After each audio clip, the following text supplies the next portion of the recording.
Wassalatu wassalamu ala rasulillah wa ala alihi wa sahbihi wa mawalah. La hawla wa la quwwata illa billah. Rabbi shrah li sadri wa yassir li amri wahlul 'uqdatam min lisani yafqahu qawli, amma ba'd. Wajiblah kita bersyukur kepada Allah Subhanahu wa taala dengan mengucapkan kalimat alhamdulillahi rabbil alamin. Malam ini kita dapat hadir meringankan langkah, kita dapat hadir ke rumah sahibul bait, bertaklim, bersilaturahmi. Semua itu tidak lepas dari nikmat yang telah diberikan Allah kepada kita. Karena seperti yang saya sampaikan, rasa syukur ini bukan saja hanya sekedar mengucapkan kalimat alhamdulillah saja, tapi rasa syukur ini menjadi sebuah implementasi kita, bahwa kita bersyukur kepada Allah. Kita hadir di sini tidak bisa apa-apa kecuali pertolongan Allah. Maka seringlah kita mengucapkan kalimat di samping alhamdulillah, kalimat la haula wala quwwata illa billah. Seperti yang saya sampaikan, bahwa kita tidak bisa apa-apa. Jangankan untuk mengatur orang lain, mengatur diri kita sendiri kita tidak mampu. Kita mengatur makanan yang masuk ke dalam tubuh kita, bagaimana proses pencernaannya, kita nggak bisa atur. Kita nggak bisa atur. Apalagi mau ngatur orang, ngatur diri sendiri, kita nggak bisa. Ngatur mules saja kita nggak bisa. Begitu kita mules, apa bisa kita bilang ntar dulu deh mulesnya? Nggak bisa. Kalau sudah datang mulesnya, ya udah, nggak bisa kita atur. Maka ini adalah satu kesadaran kita, bahwa jangankan untuk mengatur orang lain, mengatur diri sendiri pun kita tidak mampu. Bapak-bapak, saudara-saudara sekalian, kemarin saya ceramah di Nurul Falah Malas hari subuh kemarin. Yang hadir ada Jirais, Awing hadir nggak ya? Oh, ya. Ada, rohnya hadir. Hadir saya Bapak Mendaki. Kemarin kita bahas tentang Kehidupan Rasulullah Nabi Adam, Sejarah haji. sejarah haji dan proses dari awal. Hari ini kita akan bahas sejarah Nabi Nuh alaihissalam. Kenapa melompat ke Nabi Nuh? Kita tahu Nabi itu jumlahnya ada 100 berapa? 100 sekian. Kemarin sudah dibahas 124.000 banyaknya Nabi. Berapa? 124.000. Ingat 124.000. Di antara 124.000 itu Rasulnya ada berapa? 313. 313. Hadir kan saya? Di antara 313 itu yang wajib kita ketahui namanya ada 25 dari Nabi Adam sampai kepada Rasulullah SAW. Bahkan para ulama mengatakan sompel iman kita kalau kita tidak hafal nama Nabi dan Rasul yang 25 itu. Jalan detiknya Meskipun 56 detik. mesti tidak berurutan, gak apa-apa, yang penting hafal. Dan di antara 25 Nabi dan Rasul itu ada 4 apa 5? 5 Rasul ulul azmi. Pertama Nabi Nuh alaihissalam. Yang kedua Nabi Ibrahim alaihissalam. Yang ketiga Nabi Musa alaihissalam. Yang keempat Nabi Isa alaihissalam. Dan yang kelima Rasulullah sallallahu alaihi wasallam. Kenapa mereka ini dikatakan Nabi atau Rasul ulul azmi?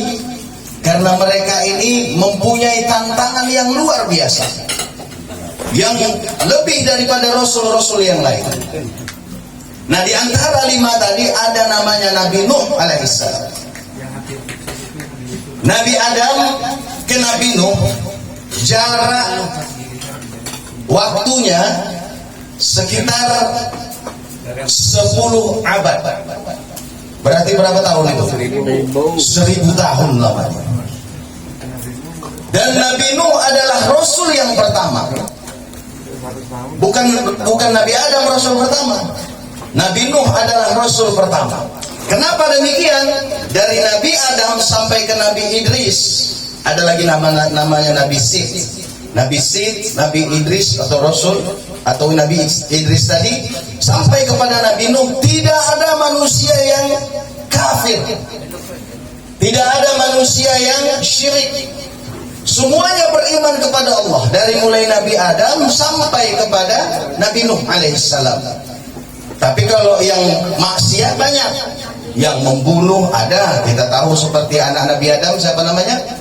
Habil dan Qabil. Yang berzinah banyak, yang berjudi banyak, tapi yang kafir dan musyrik tidak ada. Dari mulai zaman Nabi Adam sampai kepada Nabi Nuh alaihissalam. Nah, sejarah terjadinya patung mulanya di zaman Nabi Nuh alaihissalam. Setelah Nabi Idris wafat, dari Nabi Idris ke Nabi Nuh itu, jadi Nabi Idris dengan Nabi Nuh itu adalah cucunya Nabi Idris alaihissalam. Idris punya anak, anaknya punya anak namanya Nuh alaihissalam. Dari Nabi Idris ke Nabi Nuh banyak waktu yang kosong, tidak ada Rasul. Ada satu keluarga 4 orang, mereka adalah orang-orang yang soleh. 4 orang yang soleh ini semuanya mengajarkan kebaikan, sehingga ditakdirkan Allah wafatlah satu keluarga yang soleh ini. Kalau tidak salah namanya Uwad, yang satu lagi namanya orang-orang yang soleh. Begitu ditakdirkan Allah wafat 4 orang yang soleh ini, semua kaumnya merasa sedih, semua kaumnya merasa berduka.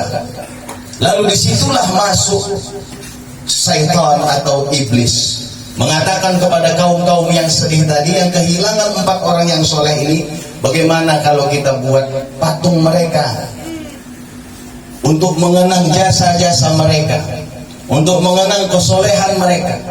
Lalu dibuatlah patung. Itulah berawal bermula adanya patung. Dari Nabi Adam sampai Nabi Nuh tidak ada patung. Begitu di zaman Nabi Nuh mulailah dibuat patung. Dan tujuan patung ini dibuat bukan untuk disembah, hanya sekedar untuk mengenang jasa-jasa mereka, 4 orang yang soleh ini. Setelah dikenang, kalau satu tempat patung ini di satu bukit atau di satu gua, kalau mereka rindu dengan 4 orang yang soleh ini, mereka datang ke gua itu. Setiap rindu kepada 4 orang yang soleh ini, mereka datang ke gua itu.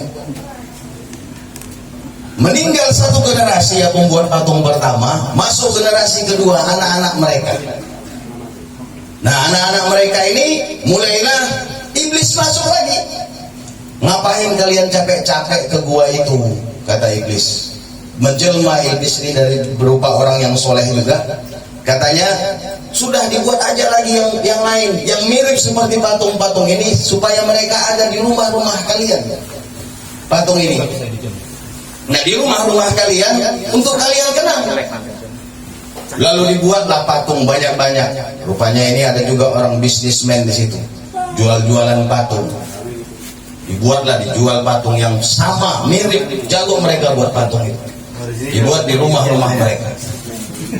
Bisnis men. Kalau Awing jual batu cincin ini. Batu akik dia, bukan patung ya Wing ya.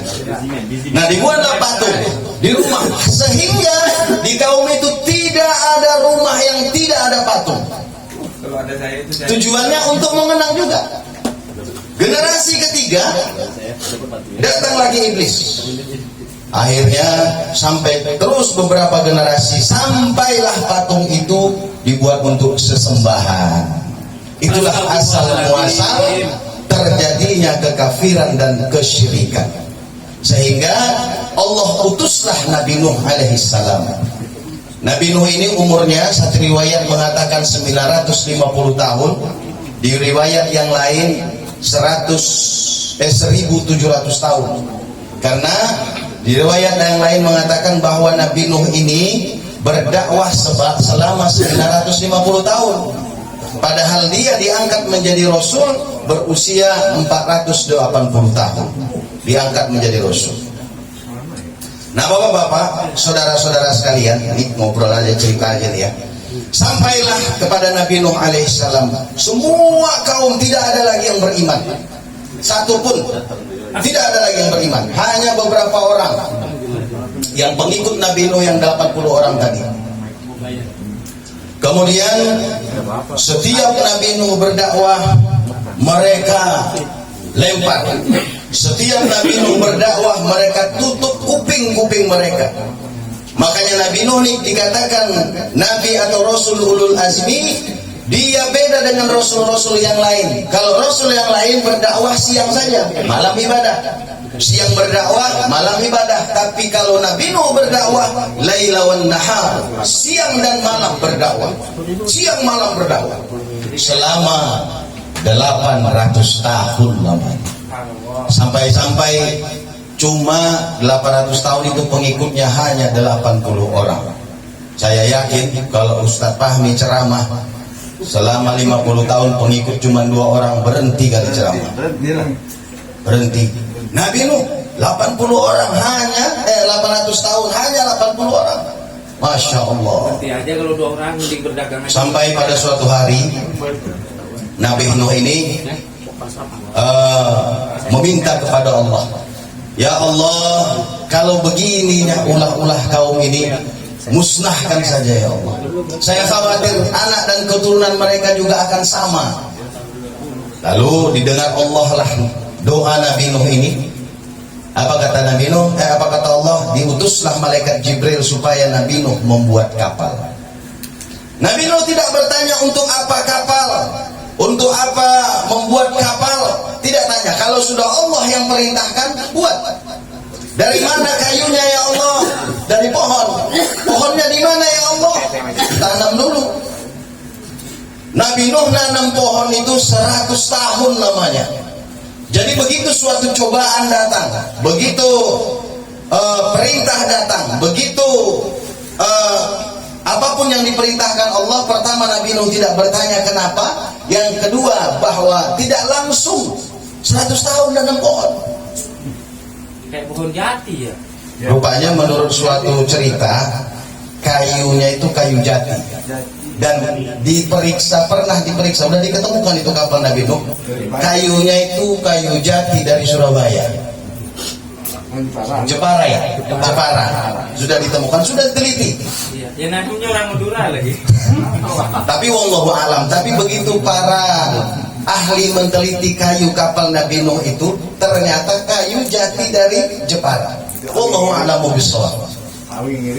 Nah, kemudian 100 tahun menanam pohon, lalu melalui hikmah yang diberikan Allah, kapal Nabi Nuh yang besar itu dibuat selama 100 tahun lagi. Bayangkan namanya kapal dibuat besar. Ini rencana ada Raja Salman mau buat kapal pesiar terbesar di dunia.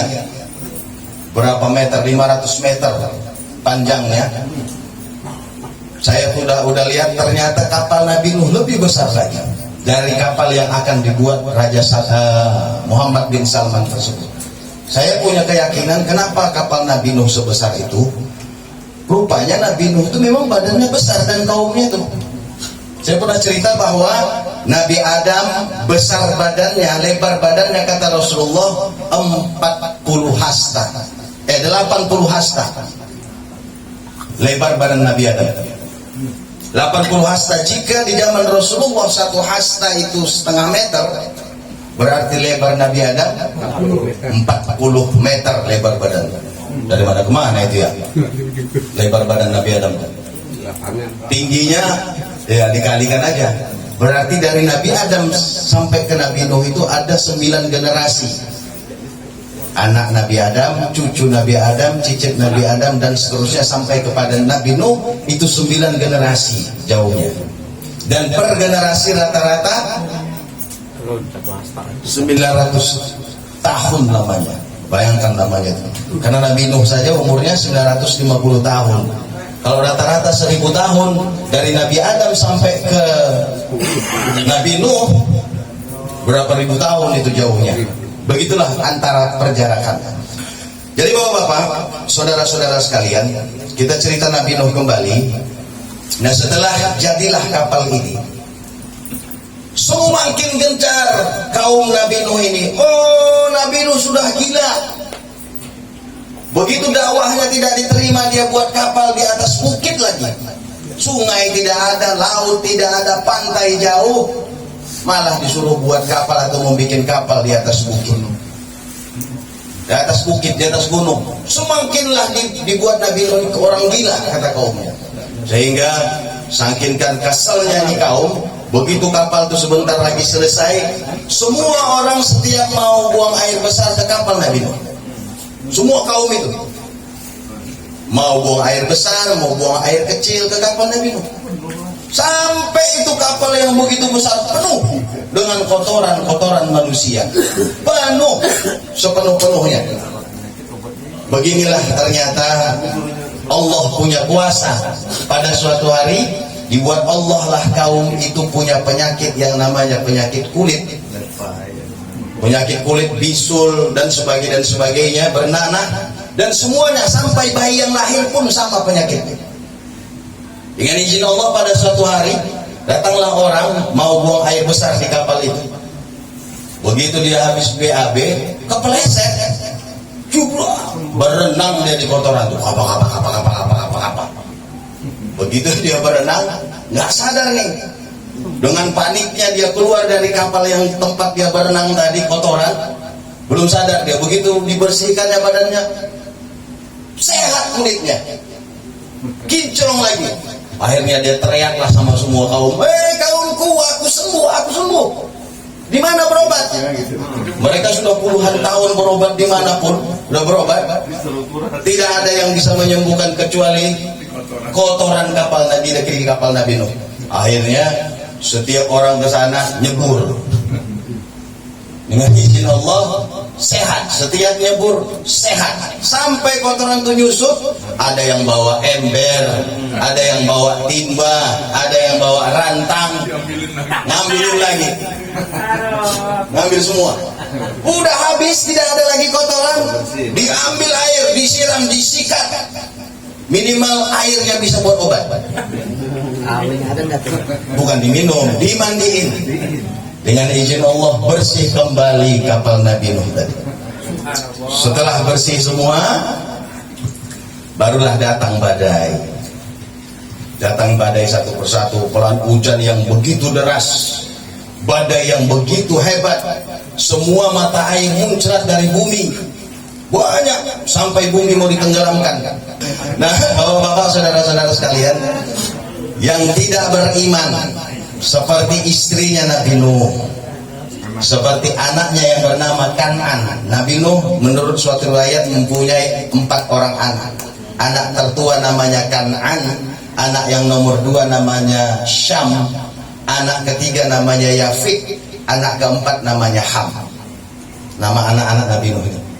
Rupanya anak tertua dia Kan'an ini dipanggil sama Nabi Nuh, Kan'an, masuk ke kapal Kan'an, nanti kamu tenggelam.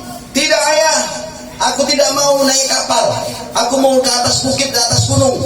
Kata Kan'an, tidak, ini banjir, habis gunung-gunung pun tenggelam, mustahil, kata Kan'an. Begitu mulai banjir naik terus sampai ke atas bukit, akhirnya kapal tadi mulai terapung. Masih dipanggil Nabi Nuh, Kan'an pun tidak mau, sampai-sampai dia berdoa kepada Allah. Itulah hati seorang ayah. Walaupun anak begitu durhaka kepada Allah dan kepada ayahnya, tetap dia mencintai anaknya. Itu sudah menjadi kodrat sunnatullah. Seorang ayah walaupun bagaimana durhakanya anak, kalau namanya anak dan darah daging kita tetap tidak bisa menafikan itu adalah darah daging kita. Tapi Allah mengatakan, ya Nuh, dia bukan lagi anakmu. Dia sudah menjadi orang-orang yang kafir. Dia sudah menjadi orang yang terpisah darimu. Melalui perkataan Allah ini sampai-sampai Nabi Nuh tertunduk, tidak berani lagi meminta kepada Allah selama 40 tahun lamanya. Lalu berlayarlah kapal tadi. Kapal tadi besarnya ada 3 tingkat. Tingkat yang pertama itu untuk seluruh binatang-binatang. Tingkat yang kedua untuk seluruh manusia yang 80 orang tadi. Tingkat yang ketiga untuk semua namanya yang burung-burung terbang-terbang. Nah kemudian berlayarlah kapal tadi. Sampai kata Nabi Nuh kepada orang yang ada di kapal itu, wahai kaumku yang ada di kapal ini termasuk anak-anakku, jangan kalian melakukan hubungan badan di kapal ini selama berlayar. Kata Nabi Nuh. Rupanya anak Nabi Nuh yang bernama Ham tidak tahan dia melakukan hubungan badan juga di kapal itu. Dengan izin Allah, ternyata itulah manusia pertama anaknya lahir menjadi kulitnya hitam. Jadi keturunan-keturunan Ham ini yang hitam itu berada di daerah Afrika sana, Ethiopia, Afrika sana, itu keturunan anak Ham tadi. Nah, dan takdir Allah juga mengatakan tidak ada lagi manusia yang punya keturunan kecuali dari yang 3 tadi. Kalau Syam itu berada di Eropa sana, keturunan Syam.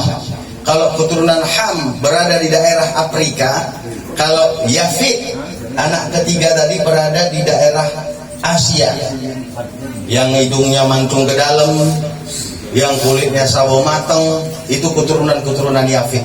Dan 80 orang yang lain atau 73 orang atau 77 yang lain tadi tidak ada keturunan lagi.